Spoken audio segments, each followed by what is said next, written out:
Welcome back to Chilling Fireside Stories. Tonight we're delving into one of the most disturbing paranormal cases in modern history, the Union Screaming House. For those who love the eerie and unexplained, make sure you hit the subscribe button and click that notification bell so you never miss an upload. And before we get started, grab yourself a warm drink, sit by the fire, and immerse yourself in tonight's spine-chilling story. But a word of caution to our sensitive viewers. This story contains unsettling paranormal events that may not be suitable for everyone. So if you're not comfortable with eerie or disturbing tales, feel free to turn back now. Our story takes place in Union, Missouri, a small and unassuming town. In the early 1990s, it was a typical Midwestern town with close-knit communities and quiet neighborhoods. Union wasn't the kind of place where one would expect paranormal activity to arise. Its quaint streets, picturesque homes, and history of peaceful living made the events that occurred all the more shocking. The house in question, nestled within one of these quiet communities, would become known as the Union Screaming House, due to the terrifying events that unfolded. It was the fall of 1993 when the LaChance family moved into the house. Stephen LaChance, a recently single father of 3 children, was looking for a fresh start. He was drawn to the house by its affordability and charming appearance.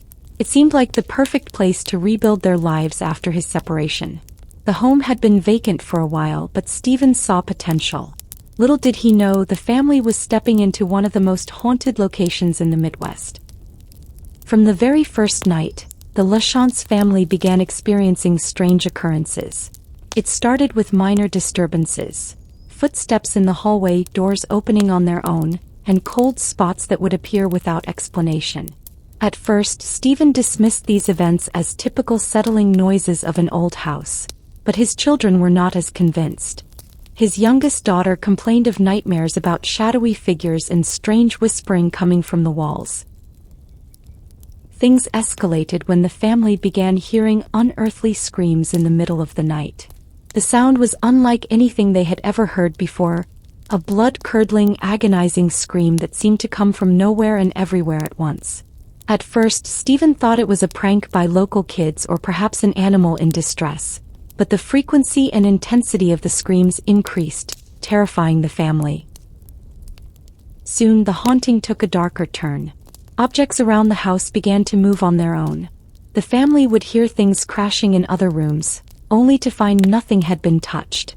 But the most terrifying escalation was when Stephen himself began to feel physical assaults. He would wake up in the night feeling as though invisible hands were pressing down on him, unable to move or breathe.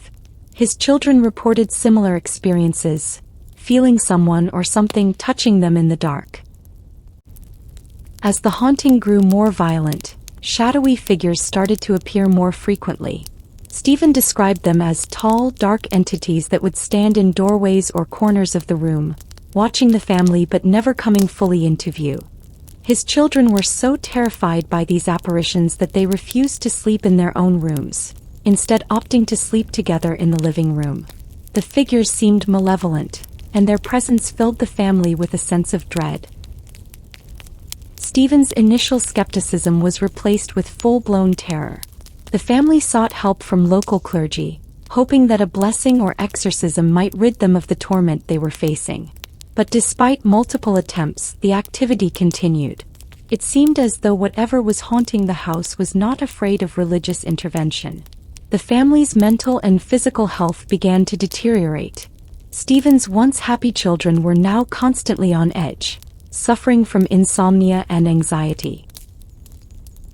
The LaChance family wasn't the first to experience strange events in the house. After doing some digging, Stephen discovered that previous tenants had also reported paranormal activity, though none had spoken openly about it for fear of ridicule. The house had a dark history dating back to the early 1900s, with reports of strange deaths, violent outbursts, and even murder. One particularly eerie story involved a tenant who had died under mysterious circumstances in the basement, the very part of the house where the activity seemed the strongest. Desperate for answers, Stephen contacted paranormal investigators. A local team, intrigued by the intensity of the case, came to stay at the house for several nights. They documented a range of phenomena, including EVP recordings of voices, objects moving without explanation, and temperature fluctuations that defied normal logic. One of the most disturbing pieces of evidence they captured was a recording of the screaming, a long guttural sound that had no identifiable source. While many believed that the LaChance family was genuinely experiencing paranormal activity, skeptics weren't so sure. Some argued that the house was simply old and prone to settling noises. Others believed that the family's stress, particularly Stephen's recent separation, may have caused them to exaggerate or misinterpret normal events. Skeptics pointed to the lack of hard physical evidence as reason to doubt the haunting. The paranormal events in the Union Screaming House weren't just limited to noises or cold spots. One of the most shocking developments was when objects in the home began to levitate. The LaChance family reported seeing chairs rise off the ground, cups fly off tables, and even heavy furniture being moved with no explanation. One of the most terrifying instances was when a kitchen knife lifted into the air and embedded itself into the wall, narrowly missing Stephen. The violent nature of the haunting continued to escalate. One of Stephen's sons was thrown across the room by an invisible force, and Stephen himself was scratched and bruised on multiple occasions. The family members became so fearful that they refused to be alone in the house. They began sleeping in shifts, with one person always awake to keep watch. After months of torment, the family began to feel as though the entity in the house was not just a random spirit but something far darker. A psychic who was brought in to help. The psychic who became involved in the Union Screaming House case was Barbara Connor, a well-known medium who specialized in paranormal activity and communicating with spirits. She was brought in by the LaChance family after they had endured months of terrifying activity and were desperate for answers. Barbara's reputation for sensing and interacting with spirits made her an ideal candidate to explore what was really happening in the house. From the moment she stepped into the house, Barbara reportedly felt an overwhelming sense of dread and darkness. She immediately noted that the energy in the house was not only negative but distinctly oppressive. This was a house where not just one spirit lingered but several entities, some of which were malevolent. As she moved through the rooms, Barbara felt particularly drawn to the basement and the children's bedrooms, where most of the intense activity had been reported. In the basement, she claimed that she could feel the presence of a very angry and dangerous spirit. She described it as a dark force that seemed to almost smother her senses, making it difficult to breathe or concentrate. Barbara's sensitivity to paranormal energy allowed her to identify the spirit as a male figure, though not one tied to the house in the sense of a traditional haunting. Instead, she felt it was an ancient and deeply malevolent presence, possibly something demonic in nature. Barbara began a psychic session in the basement where the activity was strongest. She sat quietly, closed her eyes, and tried to communicate with the entities that were lingering in the house. During this session, Barbara reportedly felt an intense wave of hostility directed toward her. She described the entity as wanting her to leave and threatening her in an intangible but clear way. It didn't speak in words, but she claimed she could feel its intent through emotions and energy. The force she sensed was angry and territorial, as though it wanted to drive everyone from the house.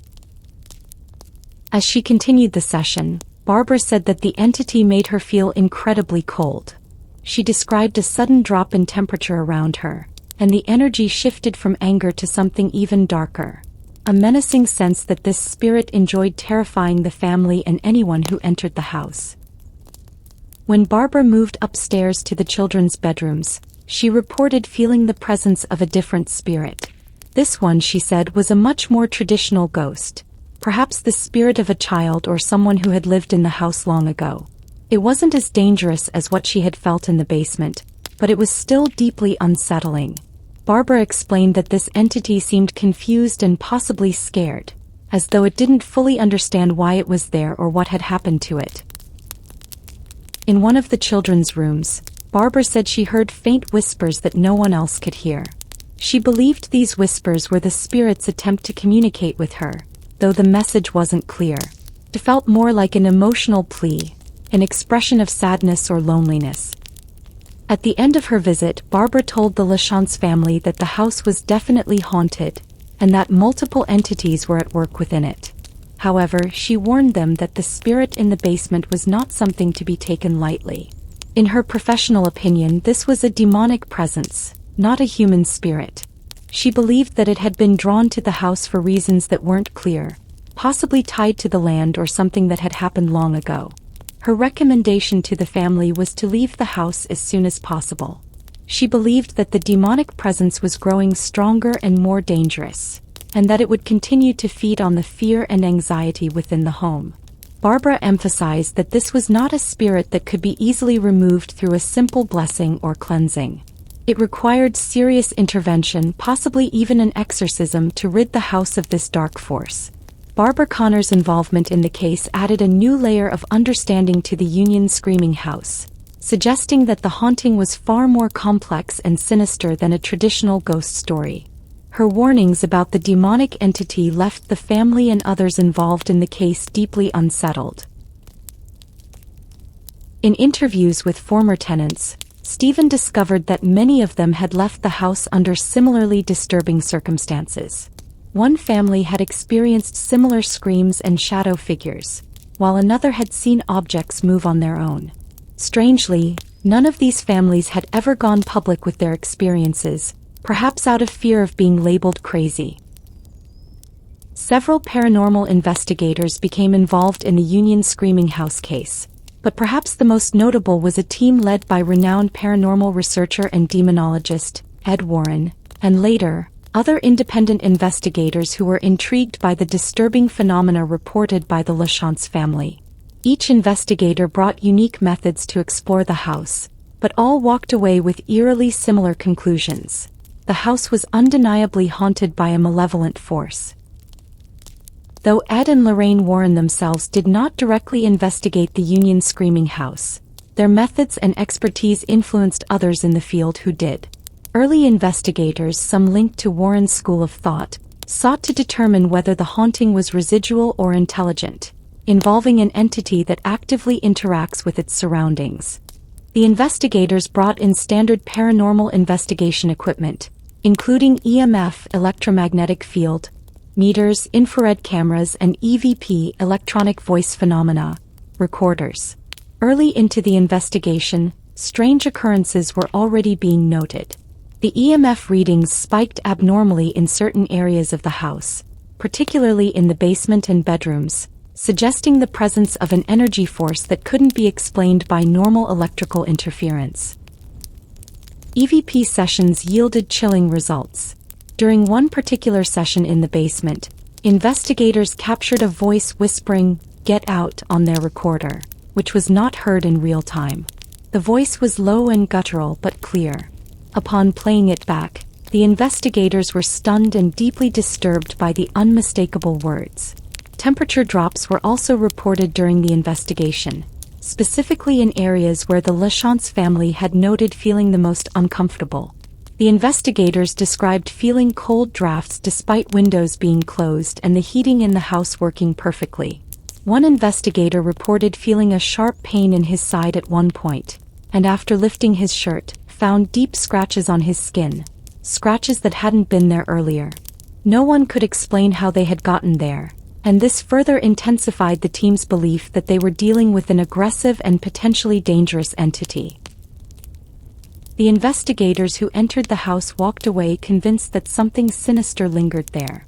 While some believed it was the spirit of a previous tenant or someone tied to the property's history, others speculated that it was something darker, possibly demonic. The unexplainable physical interactions, chilling EVPs, and overwhelming feelings of dread experienced by investigators led them to conclude that the Union Screaming House was one of the most active and dangerous paranormal cases they had ever encountered. After weeks of torment, Stephen decided to take more drastic action. He called upon a local priest to bless the house, hoping that religious intervention might put an end to the terror. The priest who was called in to bless the Union Screaming House had an unsettling and intense experience that left a lasting impression on him. Initially, he entered the home with a calm and professional demeanor, prepared to conduct a standard blessing and exorcism if needed. However, once inside, the atmosphere of the house immediately weighed on him. He reported feeling an intense pressure, as though the very air in the house was heavy with malevolence. As he moved from room to room, sprinkling holy water and reciting prayers, he felt an oppressive presence, especially in certain areas of the house, such as the basement and the children's bedrooms. In these places, the feeling of darkness was particularly strong, and the priest later confessed that it felt as though something was watching him, something that didn't want him there. At one point during the blessing, the priest claimed to have heard faint whispering, though no one else was in the room with him. These whispers were unintelligible but carried a deep sense of anger and malevolence. The temperature in the house reportedly dropped, and several candles that had been lit blew out unexpectedly, despite there being no drafts. The most intense moment came when the priest reached the basement. As he began the blessing in this area, he described a feeling of overwhelming dread. The air was thick and he sensed a dark entity lurking in the shadows. At this point, he felt as if the entity was actively resisting his presence, and it became clear that whatever was haunting the house was not going to leave quietly. After completing the blessing, the priest left the house shaken, though outwardly calm. He later told LaChance that while he had blessed many homes before, this one was different. There was something truly evil within its walls. The priest warned the family that although the blessing might bring some temporary relief, the malevolent force residing in the house was far too strong to be banished by a simple blessing. This chilling statement reinforced the LaChance family's decision to eventually flee the house altogether. Stephen, who had tried to stay strong for his children, realized that their safety was more important than anything else. The family left all their belongings behind and moved out in the middle of the night. The house was later abandoned and has stood empty ever since. Other paranormal investigators like Missouri-based paranormal researcher Debbie Constantino and her team also conducted investigations in the screaming house after the LaChance family fled. Their experiences further corroborated earlier findings.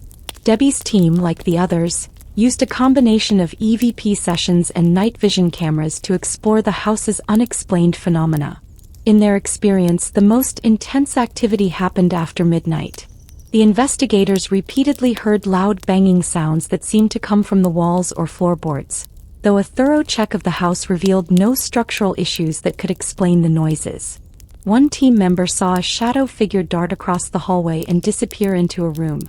The figure was described as humanoid in shape but without any distinct features. The team tried to capture the figure on camera, but the apparition didn't show up in their footage. However, the investigator who saw it was adamant about what he had witnessed. Another common occurrence during these investigations was the sensation of being touched. Several members of the investigating teams reported feeling as though someone, or something, had brushed against them or tugged at their clothing. This often happened in the basement and one of the children's rooms. In conclusion, the haunting of the Union Screaming House remains one of the most terrifying and well-documented paranormal cases in modern history. What started as a fresh start for the LaChance family quickly turned into a living nightmare that they could not escape. The house's dark history, combined with the unexplainable events that took place, has left many wondering whether the malevolent spirit that terrorized the family is still lurking within its walls. As we wrap up tonight's chilling story, we encourage you to keep exploring the world of the unknown with us here on Chilling Fireside Stories. If you enjoyed this video, don't forget to hit that like button, subscribe to the channel, and click the notification bell so you never miss an upload. And if you know of any other paranormal stories or unsolved mysteries that deserve to be told, drop a comment below. We'd love to hear from you. Stay safe, stay curious, and remember, some doors should never be opened.